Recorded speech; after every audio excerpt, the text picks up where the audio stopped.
Bonjour. Bonjour Alma. Ça va? Ça va, alhamdoulilah. Bienvenue chers internautes, vous êtes sur la SDTV, c'est une émission découverte. Tey ñu ñëw Liberté 6 pour seet kii di Alimatou,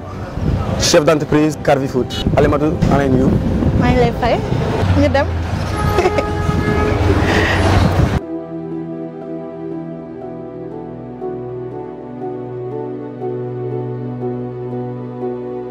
Alimatou. Oui.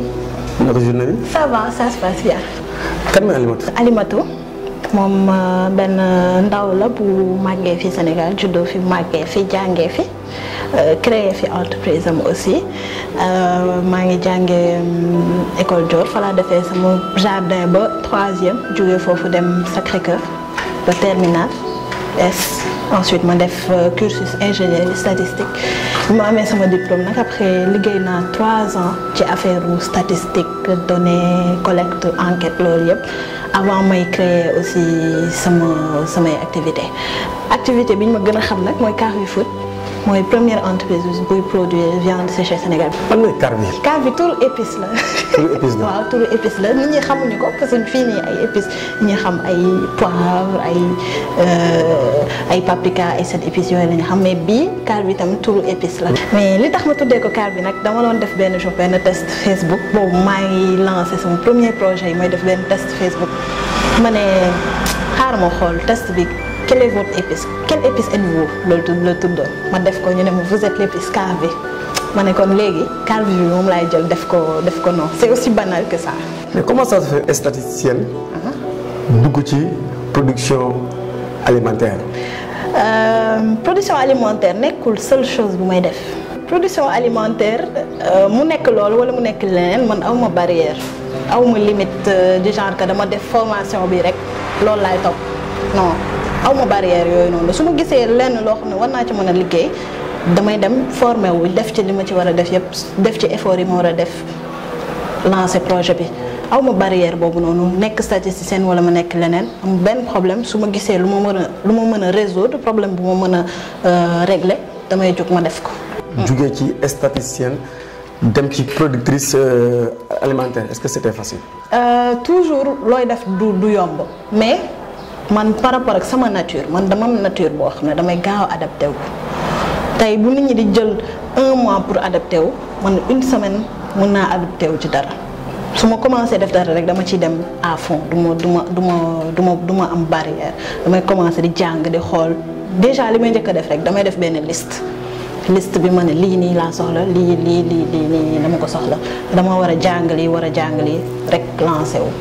donc bu fekkee ne pour. def transition de statistique à ça man gisuma difficulté bi côté boobu mais bu dee pour lancer loo xam ne mosul woon am fii nii nga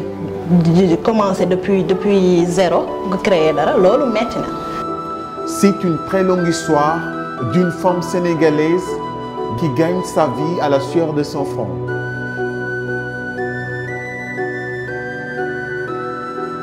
Elle n'a jamais peur de parler de son histoire.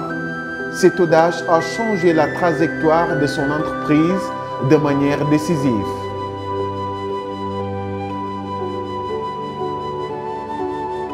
Elle croyait au départ à ce qui allait devenir son projet phare, le Carvi Food.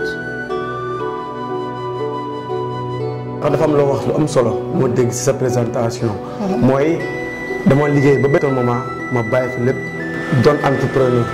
salaire sécurité la. nga xëy préféré entrepreneuriat lan moo la mën a may fit boobu. am na ñoo xam ne sax bu ñu liggéeyul sax dañ leen di fay xam nga loolu am na ci entreprise nga liggéey nga ñàkk liggéey ñu fay la. entreprise nag boo liggéeyul doo gagné foog nga liggéey te am na nu muy demee sax booy débuté di liggéey du demee noonu il faut nga nangoo ñafe mais man dama commencé entreprendre avant man may am sama diplôme man may nekk étudiante. laa doon dem di uti ay prêt di dem di uti jéem a liggéey jéem a créer ay mbir donc loolu c'est quelque chose boo xam ne c'est dans ma nature man may nekk école primaire j'écrivais bind bi may wax nii nekkul dama tëb rek bind man dama doon bind ay livres tant ma nekkoon école primaire di bind dessiner donc école primaire bi ma fa nekkee woon j'avais l'intention lancer sama livre jaay ko donc déjà jikko entrepreneur ñëw na te dara xewul ko ok donc dans ma nature je suis quelqu'un boo xam ne il faut que may entreprendre loolu mooy dundal en fait il faut que may gis benn problème ma indi solution ne voilà lii la ñuy def wala loolu c'est dans ma nature moo tax aw ma ci problème daal aw ma ci benn difficulté bi daal mooy ce qui est lié à l'entrepreneuriat challenge yi comment faire loolu daal moo may xaw a sonal tuuti des fois mais sinon bu dee pour lancer rek comme li ma la waxoon je ressens pas transition bi je m'adapte damay gaaw adapté wu. Elle s'est lancée en affaires en côtoyant un entrepreneur de la sous-région pour le représenter au Sénégal.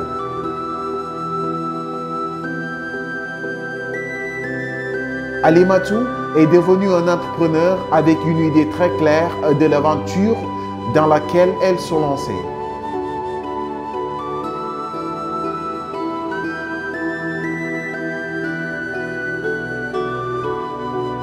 Elle est maintenant d'une entreprise qui a le vent dans les voiles.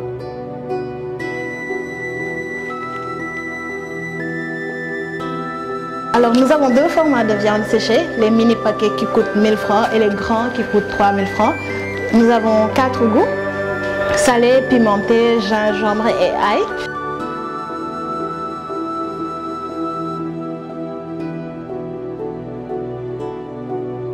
lan moo la poussé si loolu ba nga ñëw indi benn affaire boo xam ne. Sénégalais xamuñ ko woon daal nga ñeme ko dugal Sénégal yow. xamuñu ko te xam nga Sénégalais ñoom dañoo am benn habitude bu ñu am bu ñu gisee dara lu ñu xamul ñu ci bëri duñ ko bëgg a tànte. non nag ma am sama benn collègue mu andi viande séchée bu Niger fekk man mosoon naa lekk viande séchée Niger en 2010 mais moom mu ñëw andi affaire bi 2016 ma commencé goûter affaire bi di ma fàttali góor ñi chaque jour ma xëy nag di ko laaj. chaque jour su ma xëyee laaj ko mu xëy rek ne ma xoolal soo bëggee viande séchée bu Niger demal Niger loolu rek dafa mel ne daf ma yee en fait parce que loolu bi mu xëyee dama ne mais lan moo tax boobu ba léegi ay at a ngi nii plus de 20 ans nit ñi ñu ngi koy jëlee Niger kenn jéemul def dara pour régler problème boobu 2016 dara xëy ma toog ma jàpp ne sama xel man tôt ou tard loolu dinaa ko def. ma def ko sama xel ne tôt ou tard naa ko def léegi nag 2017 ma participé benn programme leadership bi fii la woon mooy Young African Leadership Initiative boobu day sélectionné ay jeunes leaders en Afrique ñu regroupé leen bu Dakar nag moom laa defoon mais ma rencontré foofu benn Nigérienne déjà benn Burkinabé laa njëkk a waxal ma ne ko mais man dama bëgg jaay fii viande séchée bu Niger mu ne ma nañ dem wax ak Nigérienne bi ñu dem rek Nigérienne bi nañ commencé aussitôt ñu commencé di jaay def premier test mu andi ay viande jóge Niger boobu mu ngi fii Dakar mu andi ko mu commencé def publicité bi waxtaan ci rek nit ñi commencé donc lii nii ça marche mu retourné dëkkam li ma yónnee viande séchée bu Niger maa ngi moom ñuy liggéey ci loolu ba benn bés ma gis ne transport bi dafa metti trop toujours day am ay défis tout le temps day am ay obstacles ma ne léegi nag man dama bëgg produire viande séchée made in Sénégal comme xam ne bi ma waxee ne loolu dama koy produire moom il était pas d'accord sur ça il était pas d'accord du tout mu ne non moom viande séchée bu Niger rek lay jaay loolu moom moo indi Carrefour mais au début ñun bi ñu doon jaay viande séchée bu Niger bi Kilichi du Niger la tuddoon ñu koy jaay fii nii léegi nag Carrefour c'est de la viande séchée made in Sénégal. xalaatoo ci coût élevé yàpp bi Sénégal comme on le dit la viande est trop chère au Sénégal. waaw tey nga ne cee liggéey yow xalaatoo ci cherté boobu noonu mu am benn impact bu négatif. même su dee prix wu viande bi am na benn impact ñu ngi def effort pour am benn certain niveau de rentabilité te en plus ñun ni ñuy produire dañu am ay tests chimiques yu ñu ciy def donc ça justifie tey coût bi ñuy jaayee viande bi coût boobu moom moo ñu permettre ñu ñëw couvrir yeneen frais. je pense que tey boo naree jënd viande feneen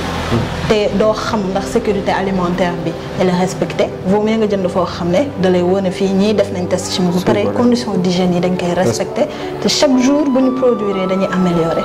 tey viande bi ñu doon jaay 2017 boo ñëwee nga xool comparé ko ak viande bi ñu jaay tey c'est différent. est-ce que sénégalais yi ñu ngi koy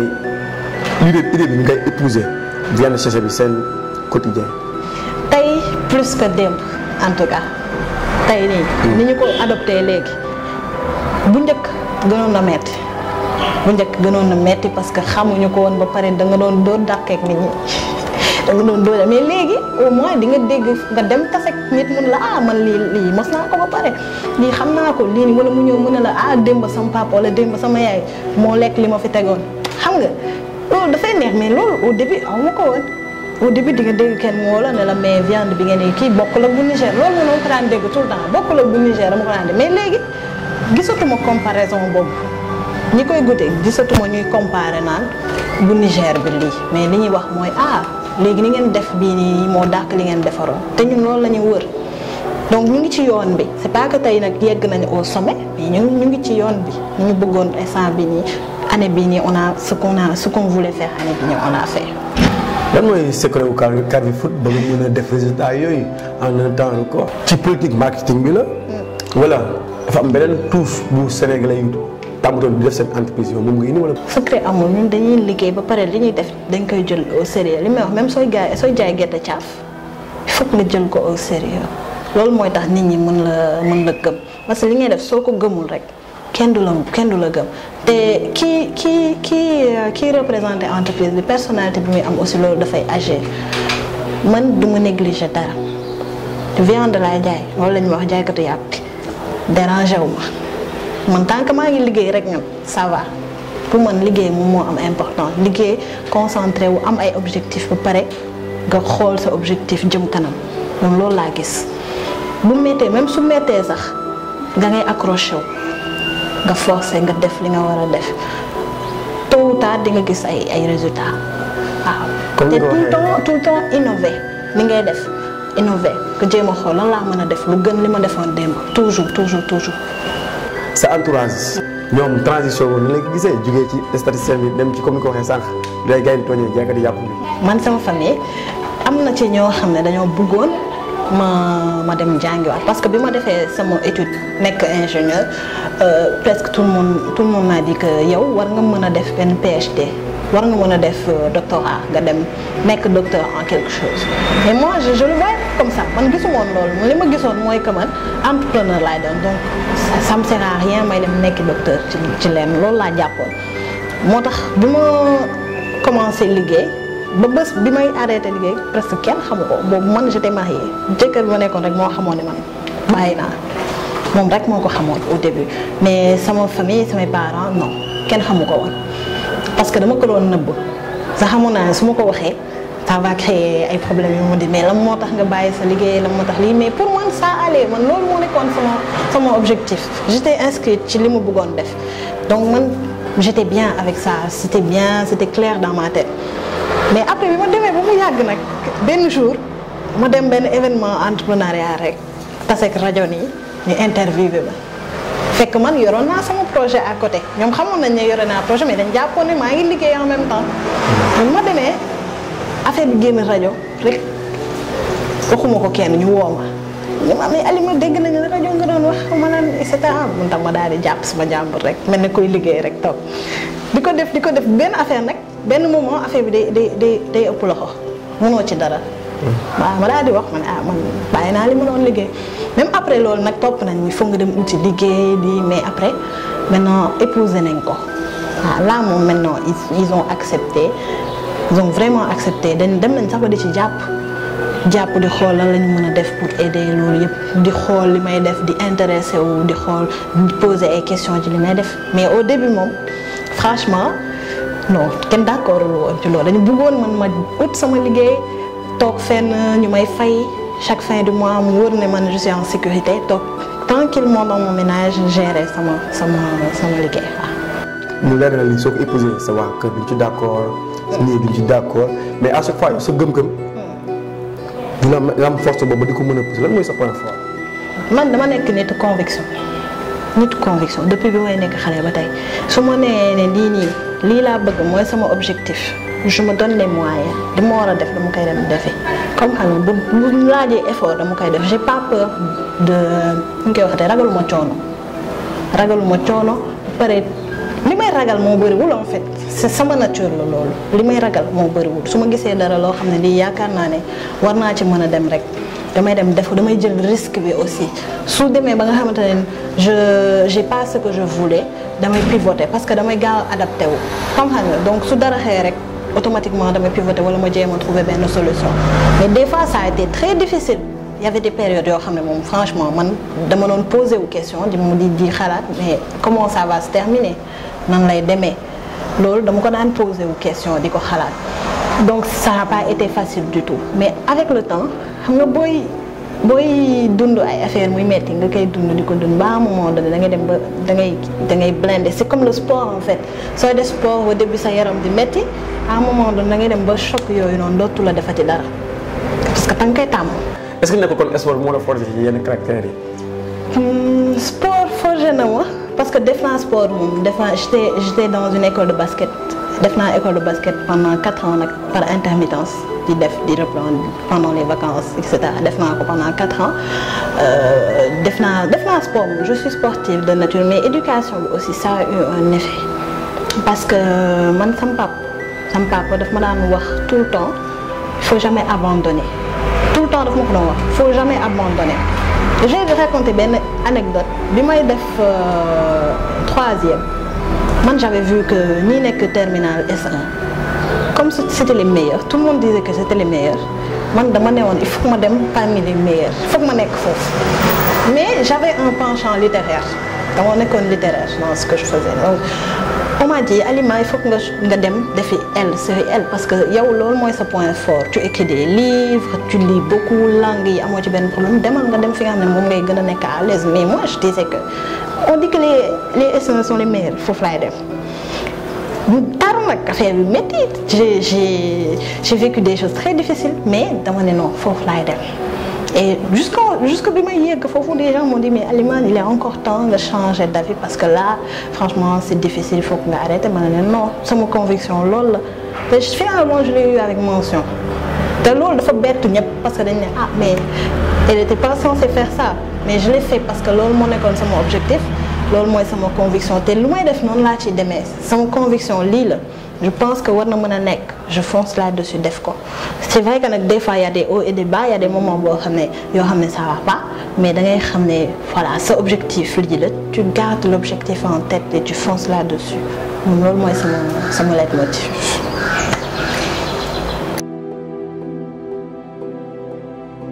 En tant que jeune entrepreneur. tey est-ce que état bi yaa ngi ciy gis des mesures d'accompagnement. waaw am na fi man j'ai fait globalement je pense 8 ans dans l'entrepreneuriat je pense waaw def naa quand même du chemin 7-8 ans dans l'entrepreneuriat. Il y a des mesures d'accompagnement il y a des mesures d'accompagnement c'est vrai mais ba tey am na lu ñu mën a yokk on peut faire beaucoup mieux. Parce que c'est vrai on peut financer les jeunes mën nañ leen defal ay formations mën nañ leen coacher c'est vrai mais il y a toujours l'entrepreneur peut-être qui devrait être mis en avant. Moi je pense que loolu parce que tey jii nii si nous on nous appelle di ñu def suñu promotion dans les médias c'est parce que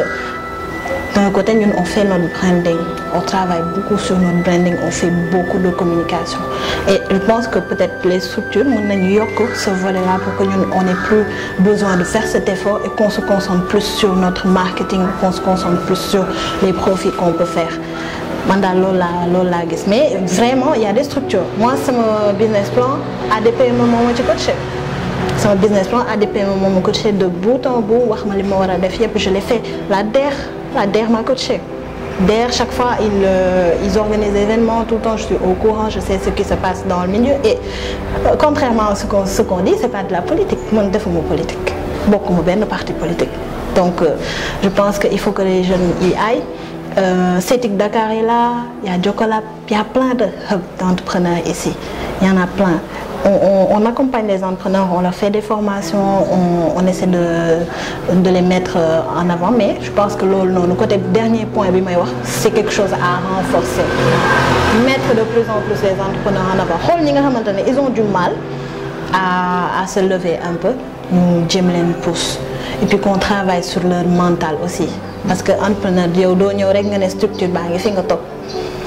structure bi moo lay woo sous la structure bi woowul yow doo def dara il faut que nga xaw a jug un peu nga travailler sa mental def développement personnel xam nga développer sa bopp parce que entrepreneur loolu la état d'esprit la da ngay soxla am benn état d'esprit bu fort parce que li ngay dund yow rek yaa koy xam wala ñi nga xamante ne ils font la même chose que toi ñooy xam exactement les défis qu'il y a dedans et qui sont en face des challenges tous les jours daal loolu laa gis. ci production alimentaire. nan ngay gérer phase de production bi ak nan ngay gérer phase de commercialisation bi. phase de production phase de commercialisation xam nga lu nekk dafay soxla benn expertise.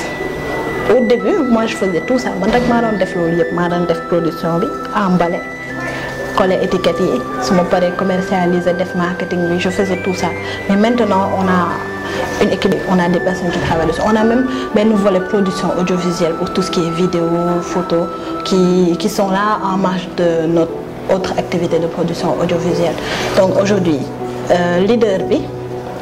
il doit avoir une vue d'ensemble après avoir fait toutes les étapes boo defee étapes yëpp ba nga xam ne tàmm nga ko xam nga li ci nekk ngay am vue d'ensemble ku nekk li muy def di nga mën a xam lan mooy problème kan ngay def pour régler loolu comment faire ba loolu fluide et chaque jour da nga ci liggéey c'est travail la boo xam ne du arrêté mukk parce que à chaque étape boo mënti toll dafa am nooy gérer affaire yi du bokk ak ni nga daan def bu njëkk donc c'est ça noonu daal la ñuy def on travaille dessus tous les jours di renseigner wu di jàng aussi chaque fois parce que jàng bi moom du wees toujours da ngay jàng. la viande séchée dafa am phase boo xam ne séchage bi c'est au soleil. te souvent am na yenn période yi dañuy confronté wu manque de soleil est-ce que am na ay alternatives.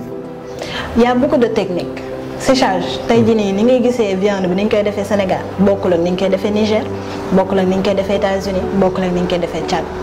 fu ci nekk dafa am nu mu koy defee moo tax toujours consistance su yàpp du benn goût bi ngay am fii du bokk ak goût bële ne texture yi tam du bokk chaque pays ak nu mu koy produire tey maintenant Calvi Food mooy représenté viande séchée fii Sénégal mooy spécialité viande séchée Sénégal ñun ni ñuy defee tam bokkul ak ni ñeneen defee. Toujours il y a des méthodes, des manières de faire, des manières d'assaisonner, lépp ça change. Comme c'est de la viande, est-ce que conservation bi yàgg na durée. Séchage conservation la séchage bu njëkk nit ñi moom lañ daan utiliser di conserver mën na durer ba 1 an. Quels sont les blocages yu Calvi Food am. Chaque étape ak blocage bi ñuy am maintenant blocage yi ñu amoon 2017 tey jii nii réglé nañ ko 2018 réglé nañ ko mais maintenant suñu principal blocage mooy système de distribution. Système de distribution parce que aujourd'hui nit ñi dañuy soxla produit yi ci yenn endroit c'est vrai on a 5 points de vente et on est présent ci 6 régions mais ba tey doyul ñun li ñu doon arrangé mooy que ça soit présent partout au Sénégal parce que da ngay gis ku nekk Tambacounda di laajte viande séchée bi des fois doo xam nan nga ko koy yónnee parce que y a pas le système adéquat pour mën ko yónnee doo xam ndax sécurité bi dina mën a nekk doo xam ndax produit yi du réer en cours de route donc tey distribution boobu noonu c'est quelque chose yoo xam ne on a vraiment un blocage là-dessus demande bi mu ngi fi nit ñi ñu ngi koy soxla mais il faut que ñu am système de distribution bu ci nekk. Deuxième chose c'est que c'est un produit boo xam ne même si nous on a fait un chemin avec fii Sénégal on a encore besoin que nit ñi gën ko xam dañu bëgg nit ñi gën ko xam gën koo adopter aussi c'est vrai def nañ effort les gens ont commencé à en parler nit ñi ñu ngi koy kii. mais bëgg nañ mu gën a sori loolu noonu blocage boobu donc déjà ñaari yoon am na troisième bi financement les vrais financements c'est vrai jàll nañ benn étape maintenant on est en train de passer à l'étape supérieure là on a besoin de financement beaucoup plus important yoo xam ne dinañu permettre ñu gën a avancer et puis qu'on touche beaucoup plus que le Sénégal en fait beaucoup d'autres pays yoo xam ne c'est dans la sous-région ou bien dans les autres continents. Est-ce que tey yow Alimatou yaa ngi def ay démarches au niveau de l'État ci yenn structures yi dans des réunions séminaires par su ñu amee yenn organisation yu mag yi pour tey ñu bokk seen quotidien dëgg. Côté marketing ñu ngi liggéey ci loolu toujours ñu ngi liggéey pour que nit ñi di ko gën di adopter donc loolu c'est toujours dans la même logique de faire en sorte que nit ñi adopter ko comme ay amuse-gueule wala bu ñu amee ay cocktails qu'on le mette dans les buffets et cetera ñu ngi ci liggéey ba léegi ne.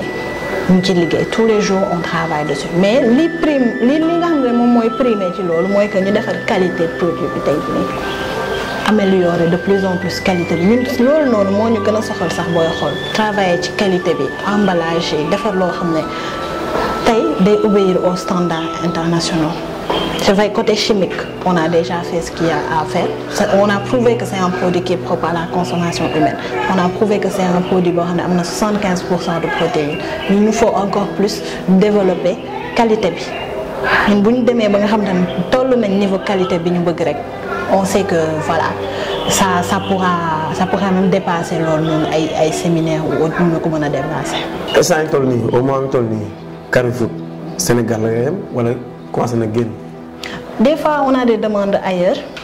Des fois on envoie en France par exemple, on envoie dans la sous-région, par exemple Mali, il y a des gens qui demandent ça, en Guinée, Côte d'Ivoire. Donc quand il y a des possibilités de leur envoyer produits, il faut envoyer produits. Mais il nous faut encore plus développer. Développer des produits